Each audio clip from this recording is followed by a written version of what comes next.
The security guard leaned down and whispered, "Ma'am, I just saw your son pour something into your juice." My breath caught, but instead of panic, a calm resolve settled over me. I stood up, left that table, and carried my silence out the door like armor. That night was only the beginning of a battle they never expected. I arrived earlier than anyone else, just the way I've always liked to do things. Buckhead shimmered that evening, soft gold spilling from the street lamps, the kind of light that made the storefront glass glow like it held secrets. The valet greeted me with a nod as he took my keys, and I walked inside with the hum of a jazz trio brushing against the air. This was the kind of place where money didn't whisper. It spoke loud enough for everyone to hear. 40 years of sweat and late nights had been poured into a company that sold last month for $65 million. I wasn't here to brag about it, though I was here because my son insisted on a family celebration. Still, I wanted to believe the night might hold a touch of honor for me. The chilled air from the vent skimmed across my skin. The cotton napkin weighed down my lap, and I tapped my watch, the first gift I ever bought myself after landing my biggest contract.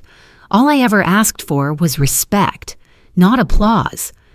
My mother's words echoed in me. If you can't win the room, win the paper. "Party for Miss Rayner?" the host asked. "Yes, ma'am," I answered, smoothing my jacket. She smiled politely and led me to the table. When she set down the menus, I saw it, a gold-embossed script that read, "Celebrating Visionary Founder, Kaylin Stroud." My son's name sparkled while mine was mentioned only once, as a footnote, an honored guest. My throat tightened, but I pulled in a steady breath. Southern women don't spill temper at the table. Bless their hearts, I told myself. Georgia's code for knowing better but staying composed. "Excuse me," I asked the captain softly. "There must be a mistake. Could you check this?" He smiled like a man certain of his footing. "Your son sent the copy. We printed it exactly." I slipped a menu into my clutch like evidence. "If you can't win the room, win the paper." Kaylin strolled in, confident, tapping the menu as though it were his brand. "Looks good. Right, Mom?" His grin stretched wide. Moments later, Valora arrived. Polished from head to toe, her air kiss brushed the air near my cheek. She lifted a glass, voice smooth as honey laced with vinegar. "To our matriarch. May she always remember her passwords." Laughter spilled from a nearby table. Heat rose to my face. Not from wine, I asked only for water. Valora's eyes flicked toward me, assessing, calculating. "Money's safer with systems, not memories, don't you think?" "Kaylin," she pressed. He chuckled lightly. "We'll set everything up for Mom. One less thing to worry about, I let my words land plain. I didn't work 40 years to be someone's less thing. The table hushed just long enough for her smile to falter. I would not make a scene, not yet. A couple at the next table whispered, "That's our son. He looks like the boss." The knife twisted deeper. I steadied myself with memories. The lease I signed alone, the flights I took coach just to keep clients, the layoffs I survived without losing my dignity. The server leaned in. "Sparkling or still?" "Tap is fine, sweetheart, and could you print me another menu to take?" I snapped a photo of the original and emailed it to myself. Time stamped, paper first, feeling second. The trio began a slow number. Valora slipped her hand over Kaylin's as if she owned both. I measured my breath to the baseline. My order was simple, grilled salmon, no sauce. I've buried too many who trusted the wrong moment. If they wanted a performance, I would let them dance. I smiled, lifted my glass of water, and waited. The band slid into a slow number, the kind of song couples claimed as theirs long after the shine wore off. Conversation softened. Chairs scraped as people shifted toward the dance floor. And Kaylin, smooth as a rehearsed actor, held his hand out to Valora. She beamed like a woman stepping onto a stage she believed belonged to her. I folded my napkin neatly, tapped my glass once, and kept my breathing even. "Tap water's fine, baby," I told the server earlier. In that grandmotherly tone that means the matter is settled. I angled my untouched drink just so, directly beneath the pillar's camera. One coaster edge pushed out made a faint circle on the white linen, a timestamp in plain sight. My mind worked like a ledger, every detail filed for later.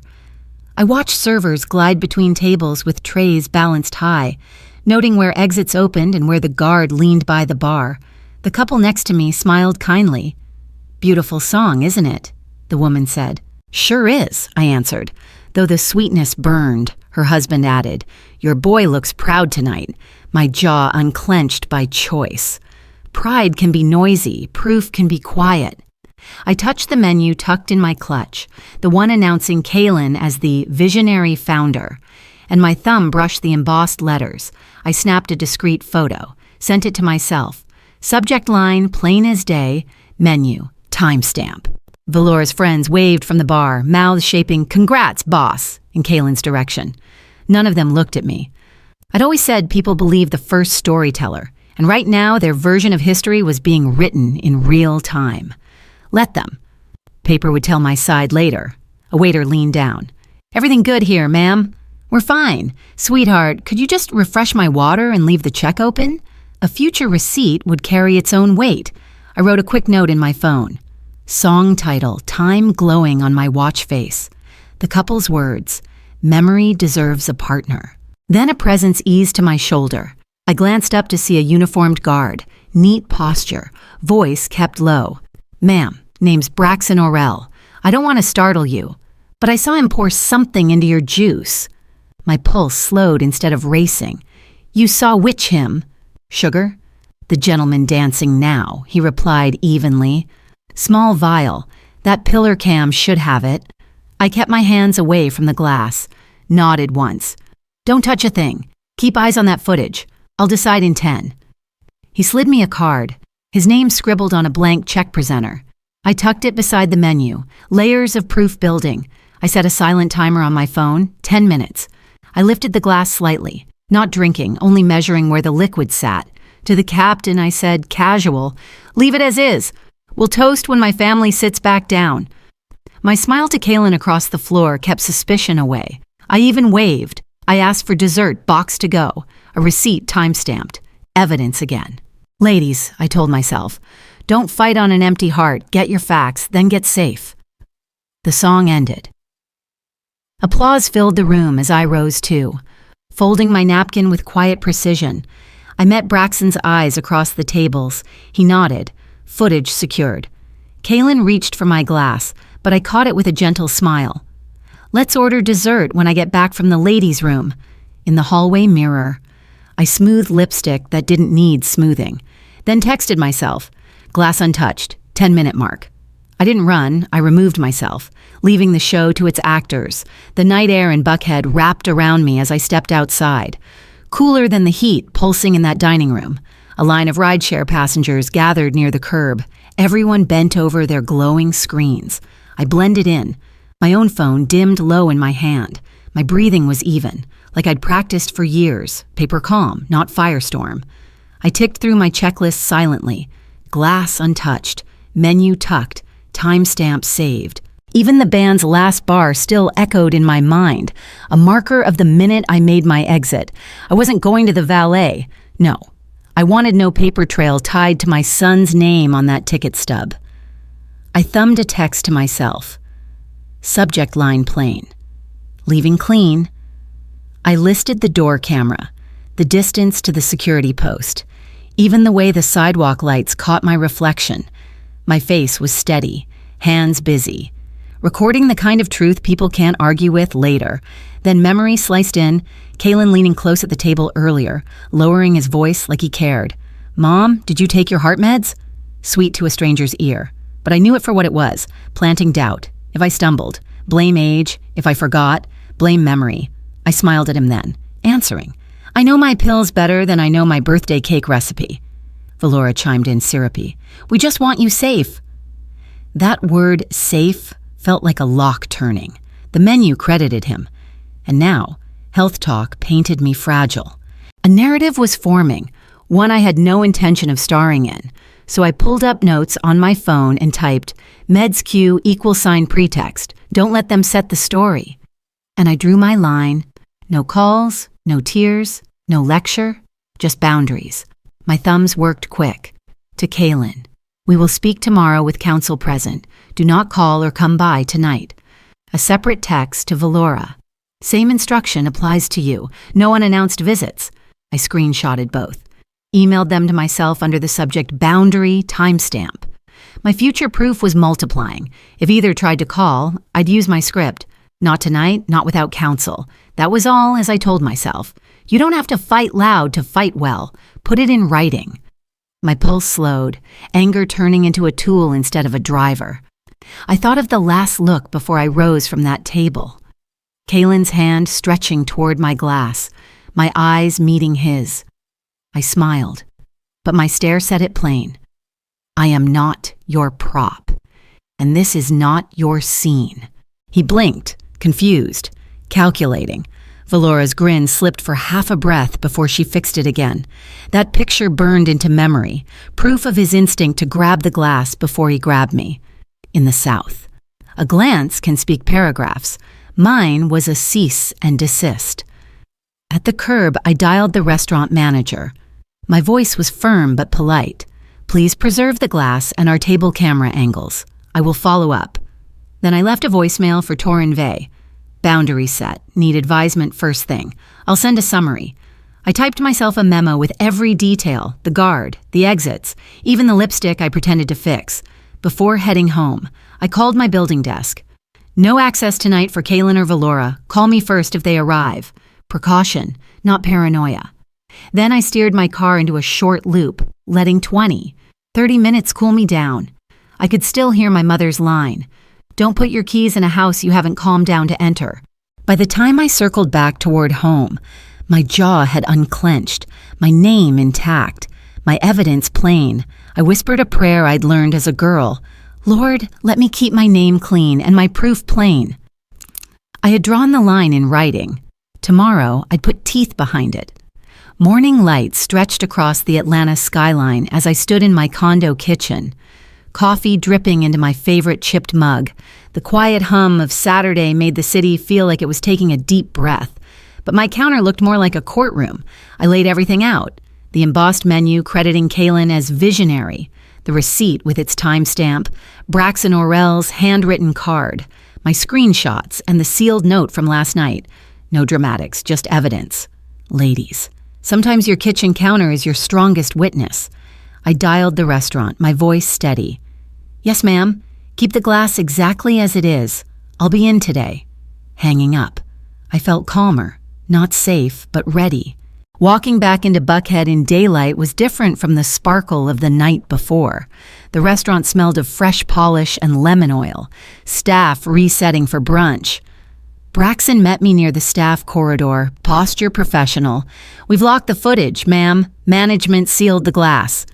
He spoke as if I was someone to be believed, not dismissed. I nodded. That's what I needed. Thank you for treating me like more than a guest of honor.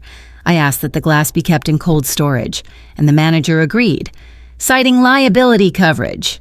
Relief brushed against me, but determination stayed in charge. They let me photograph the sealed glass, label clear, staff signatures visible. Braxton showed me a still frame. Kaylin leaning over my glass, the silhouette sharp enough to sting. I didn't take the copy yet, but I logged the reference number and signed the request form. If paper is king, then video is queen. And now I had both lined up. For anyone listening my age, never settle for promises. Get the paper as I prepared to leave. A young server brushed past me and slipped a folded receipt stub into my hand. I opened it later, words shaky but clear. I saw something too. They looked at you strange. Be careful, he whispered. Ma'am, I've seen folks get pressured before. Don't let them spin it. I smiled, slipped him cash quietly, and walked away without fuss. They thought I was invisible, but someone else had seen me clearer than my own blood. That stub went straight into my growing file. Back home, I spread everything across the table. Menu, receipt, Braxton's card, the glass photo, CCTV reference, and now the server's note. It reminded me of the early days of my company, when I lined up contracts in neat rows before facing down a boardroom full of men who thought I was temporary.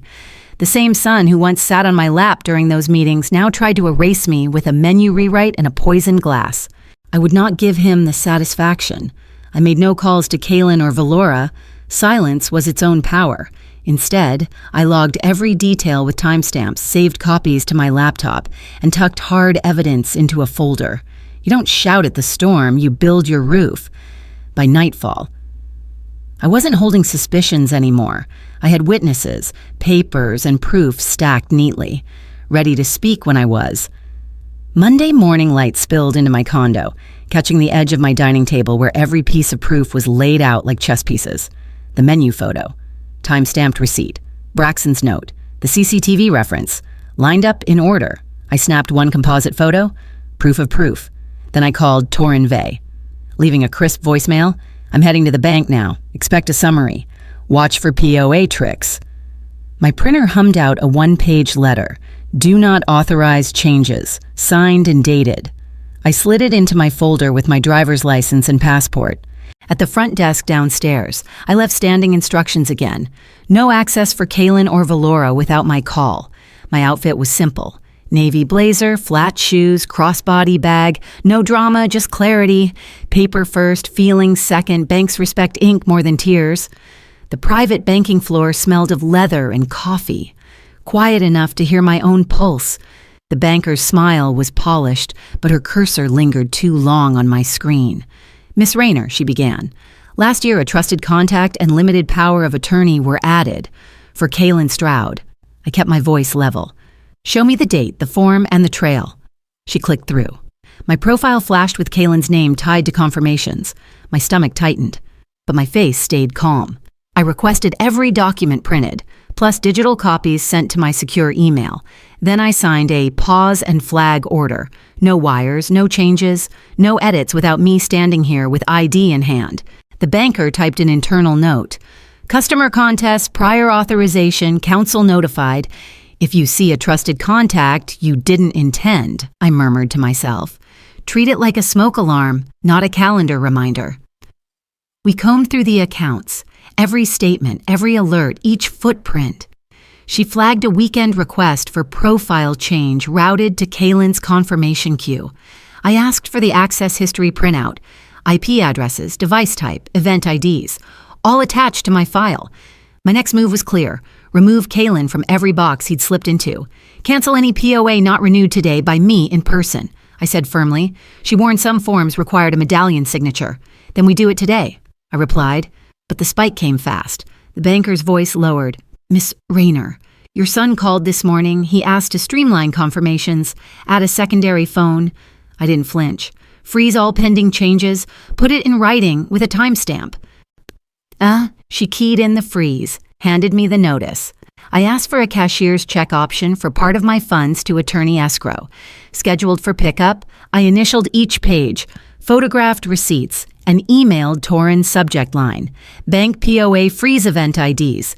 Before leaving, I arranged to finish the medallion signature at another branch. Quiet steps, no shouting, in the lobby. I called Torin again. "Freeze set, attempt logged, PDF sent." I forwarded the bank's freeze email to my building manager and a secure archive. Redundancy is safety. On the way, I bought a small notebook. From that moment, I logged everything by hand, date, time, clerk names, badge numbers. My folder was heavy in my lap, but my breath was even. Your money isn't rude. It's quiet. Make your paperwork just as quiet and just as final. The bank had my new rules. Now I needed the stamp that makes rules bite. The glass walls of Torin Vey's office reflected the late morning sun. I spread the documents across the conference table. Bank freeze receipts, the menu photo, Braxton's card, and the server's note. Torin leaned back, scanning everything with a lawyer's poker face before speaking. "Artis, I need you to answer me straight. Blood or boundaries? If this becomes a choice, which do you pick?" My pulse stayed steady. "Boundaries," I said, no hesitation. He nodded, already drafting. We signed revocation letters, notices stating no contact without counsel, and a memo to the bank confirming medallion follow-through. He tapped the desk. "You're not emotional. You're organized. Keep it that way." Hours later, my condo manager rang. Valora Ames was in the lobby with a so-called geriatric care manager. Asking for a wellness conversation, I told the manager calmly. "They may wait in the lobby and keep cameras rolling." I walked down, holding myself like Sunday at church. The woman began a script of memory questions, no paperwork in sight. I stopped her with a smile. Sweetheart, I don't do medical screenings in lobbies. If you've got a license, fax it to my attorney. Valora leaned close, her tone rehearsed. We're worried. You left dinner suddenly. I matched her gaze. And I left the glass untouched. I asked for the specialist's card. She handed me a flimsy one, which I photographed against the lobby clock. Then I stepped back into the elevator. Not tonight, not without counsel. The doors shut on their practice concern. Back upstairs. I logged the encounter in my study. Time. Names, their exact words. I emailed Torin subject line, lobby attempt, no consent. A text from Kaylin flashed. We should talk health tonight. My reply was one line. With counsel, tomorrow. I took a screenshot and filed it. Then I instructed the desk. Attach lobby footage to my file. Save the visitor log. Mark the attempt as unsolicited. For women my age listening, if someone pushes your health in a hurry, they usually want your signature more. I brewed tea instead of pouring whiskey. Clear head, clear record just after dusk. The phone rang. The private lab. The chemist's tone was careful but direct. The glass tested positive for a short-acting benzodiazepine mixed with a blood thinner. An interaction flagged danger, given my heart meds. My pen moved fast, recording compound names, concentrations, chain of custody ID. I asked for the full signed PDF by nightfall. I forwarded the summary to Torin under the subject, Prelim Danger. I printed a copy for my hard file. Quartz-like paper, not panic. Whispering a prayer. I circled Tuesday on my calendar. The day concern would turn into decision. Before bed. I set the stage. I called the Buckhead manager. Reserve the same table. Keep the cameras live. I'll need Braxton on shift if possible. Then I drafted 2 envelopes. One labeled police with case attachments. The other, boundaries, conditions and counseling requirements. I texted Kaylin and Valora sweetly. Dinner tomorrow, same place, we'll clear the air. I laid the envelopes side by side on my desk and let the lamp burn over them until my breathing matched its hum. They wanted silence to mean surrender. Tomorrow, it would mean setup. Tuesday evening. I arrived at Buckhead before the jazz trio had even tuned up. The manager greeted me like family, and I requested the same rail table where the whole mess had started, quietly. I asked him to confirm the pillar and bar cameras were on. He nodded, and that was enough. Braxton Orell clocked in with a nod of his own, slipping me a stamped receipt for time, my silent backup. In my clutch sat the folder. Menu photo, receipt. Braxton's note, the chemist's danger email, bank freeze confirmations, and the shaky handwriting of the young server who had seen too much. I set my water glass where the lens would catch its reflection. Tonight wasn't about a trap. It was about a table. Kaylin and Valora entered like a magazine spread, his hand at her back, her smile sharp as glass. They offered polite hugs, light air kisses. I returned Sunday morning calm. They ordered wine. I kept to water and coffee. Tonight is for clarity, I said, and will be brief. I reminded them that witnesses existed, not to humiliate, but to ensure accuracy. Valora pressed her sweetness. We just want peace. I answered softly. Peace requires facts. I asked the server to keep our check open. Time-stamping the night before the talk began, I laid out the story like a ledger, the menu erasing me. Valora's joke about passwords, the whispers by the dance floor, the guard's warning. I didn't raise my voice. I read from my index. Kaylin tried to wave it off. Mom, let's not dramatize. But I cut gently. We will not dramatize. We will document. Valora leaned on concern, but I held to paper. This wasn't about feelings. It was about records. Then I unfolded the chemist's words. Short-acting benzodiazepine plus a blood thinner. Severe danger with heart medication. I let the sentence hang until the clink of a fork filled the silence. The manager confirmed the sealed glass still sat in cold storage. I noted the CCTV reference numbers, Braxton's testimony, the attempted profile change at the bank, and the unlicensed wellness stunt in my lobby. Layer by layer, the stack grew taller than any apology could cover. I reached into my bag and set down 2 envelopes, one marked A, police, the other B, boundaries. I didn't slide them over. I let them sit at the table's edge, visible but untouchable. Envelope A goes to APD with everything attached. Envelope B means acknowledgement tonight, no more direct asks for money, no access to my accounts, counseling for both of you, and an apology for erasing me. I set the terms. Notarized tomorrow at noon. Default to A if ignored. Breach of B triggers A immediately. Valora gasped. Artis, this is paranoia. I looked her in the eye. I left the glass untouched. Kaylin whispered. Mom, we love you. I answered. Then respect my paperwork. Valora demanded the video. Video is for counsel. Tonight is for choices. I opened envelope B, read the first clause aloud, and laid a highlighter mark for signatures. Torin Vay's voice came through my speakerphone, steady as law itself. My client's offers are lawful and time-boxed. Choose freely. Kaylin reached toward envelope B. Valora's fingers brushed A. I set my watch on the table. 5 minutes. The jazz song ended, applause rising like a clock's tick. Valora tried one more angle. What will people think? I smiled. They'll think I'm alive and not naive. Silence carried the weight better than shouting ever could. At last. Kaylin picked up the pen. Whether he signed or stalled, my rules stood written in ink.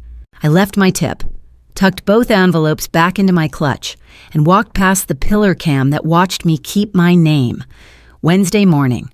I woke to a full inbox. Torin's email was at the top, confirmation that the bank had scanned my medallion signature, locked out Kaylin and Valora, and erased every trace of their trusted contact stunt. The event IDs were attached, clean and numbered.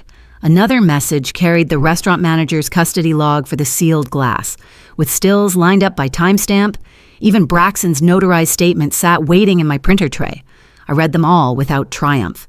No speeches, no gloating, just paper. Closure isn't loud, it's documented. By mid-morning, I sat in Torin's office as he stacked the criminal packet. Lab report, sealed glass notice, CCTV request letters, Braxton's affidavit, and the photo of that so-called care manager's card. We'll ask APD to preserve the drives, he said. I nodded. Add a clause for violation if they stall or spin. He smirked. Already drafting. A separate folder opened. Civil elder abuse, attempted poisoning, protective orders. My pen scratched across no contact terms. All calls through you. Any doorstep appearance. I call police. He handed me a one-line press hold. No comment while cooperating fully. That suited me just fine. I didn't need a stage. A docket would do. The bank trustee meeting was brisk. She accepted the role with a clear oath, signing each page in front of me. I countersigned distribution rules, no direct cash, only verified channels for education, therapy, or legitimate support. Beneficiary forms updated, old ones voided. I watched the clerk stamp each copy before I slid them into my folder. From escrow, we funded the Astor Foundation, its first grant, anonymous, for food pantries and school laptops. I whispered to myself, a boundary is a promise backed by a process. Letters went out, one to Kaylin, one to Valora, spelling it plain. Approach me again and the law will answer. By noon, Torin forwarded APD's case number. I saved it in my log like a bookmark for justice. The building manager emailed next. Kaylin and Valora had tried waiting in the garage. Security noted and documented the attempt. Valora's specialist was unlicensed. The state board already had a complaint on file. I didn't reply. Paper spoke. A family group chat buzzed with speculation, but Torin cut it down to 2 lines. All inquiries to counsel, Mrs. Rayner as well.